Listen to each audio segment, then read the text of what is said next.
अगर आप ईसाई धर्म को मानते हैं या फिर आप आने वाले क्रिसमस का इंतजार कर रहे हैं तो ये वीडियो आपके लिए इम्पोर्टेंट हो जाती है, क्योंकि मैं इस वीडियो में आपको क्रिसमस और यीशु से रिलेटेड ऐसी बातें बताऊंगा जिसे आपने इससे पहले सुना ही नहीं होगा। क्या आप जानते हैं कि 25 दिसंबर को क्रिसमस क्यों सेलिब्रेट किया जाता है? वहीं इस दिन पार्टी क्यों नहीं करना चाहिए? अगर आप इन अनसुनी बातों को जानना चाहते हैं तो हमारे साथ इस वीडियो के अंत तक बने रहिए। क्रिसमस को सेलिब्रेट करने वाले, चाहे वो ईसाई हो या फिर कोई और, वो साल भर 25 दिसंबर का वेट करते हैं, क्योंकि वो इसे बड़े ही धूमधाम के साथ मनाते हैं, जिसका वो 1 दिसंबर से ही प्रिपरेशन स्टार्ट कर देते हैं। इसके लिए पूरी फैमिली इस दिन को स्पेशल बनाने के लिए अच्छे से तैयारी करती है। पूरी दुनिया इस पर्व को बड़े ही धूमधाम के साथ सेलिब्रेट करती है। लेकिन एक सवाल जो हर किसी के मन में होता है कि क्या ये पर्व ईसाई धर्म को मानने वाले मसीह को मनाना चाहिए? इससे पहले आपको बता देते हैं कि ईसाई धर्म के ग्रंथ के अनुसार ऐसा कहा गया है कि यीशु के जन्म से पहले ही, यानी 700 साल पहले ही भविष्यवाणी कर दी गई थी कि एक देवदूत का जन्म होगा, जिसे शांति का राजकुमार कहा जाएगा, जो परमात्मा के समान होगा। वो इस धरती पर मनुष्य का उद्धार करेगा।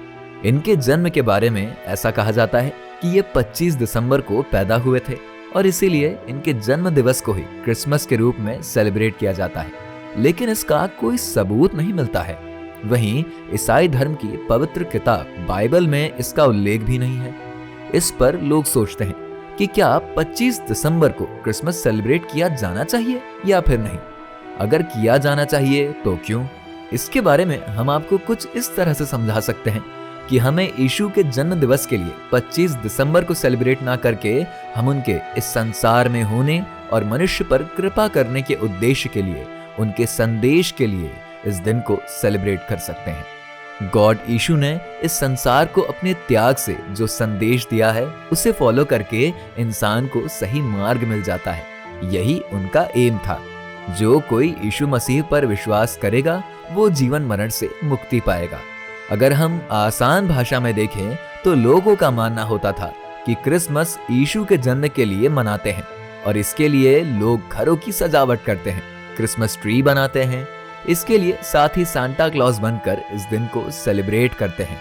कुछ लोग तो ऐसे होते हैं जो पार्टीज और ड्रिंक भी करते हैं, लेकिन इन सब का कोई इंपॉर्टेंस नहीं है। संसार के ज्यादातर लोग इसी तरह का सेलिब्रेशन इस दिन करते हैं, लेकिन हम आपको बाइबल के अनुसार बताते हैं कि आखिर क्रिसमस को कैसे सेलिब्रेट किया जाता है। बाइबल के अनुसार ऐसा कहा जाता है कि जब इनका जन्म हुआ था तो इनके जन्म पर गौर देश से 3 लोग इन्हें देखने आए थे और इन्हें देखने के बाद वो तीनों चले गए और अपने देश में इनके संदेशों का प्रचार किया कि कोई मनुष्य का उद्धारकर्ता पैदा हुआ है। इसी तरह हमें यीशु के संदेश को पूरी दुनिया में फैलाना है, उनके विचारों से लोगों को प्रेरित करना है। इनका जन्म क्यों हुआ इसके बारे में लोगों को बताना है। क्रिसमस के दिन को अगर हम ऐसे सेलिब्रेट करेंगे तो इसे ही असल में क्रिसमस मनाना कहते हैं। लेकिन अगर आप जिस तरह से मना रहे हैं, अगर इसी तरह से मनाते रहे ना, तो ये बिल्कुल सही नहीं है। वहीं अगर आप इस दिन को बाइबल के अनुसार सेलिब्रेट करते हैं तो इससे सिर्फ आपका ही भला नहीं होगा, इससे पूरे संसार का भला होगा, जो आपके जीवन के साथ दूसरे के जीवन को भी मुक्त कर देगा।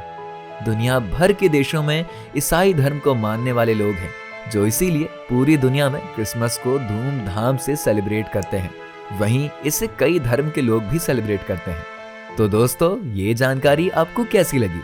अगर आप क्रिसमस सेलिब्रेट करते हैं तो क्या आप इस बार क्रिसमस अलग तरह से सेलिब्रेट करेंगे? हमें नीचे कमेंट बॉक्स में कमेंट करके जरूर बताइए।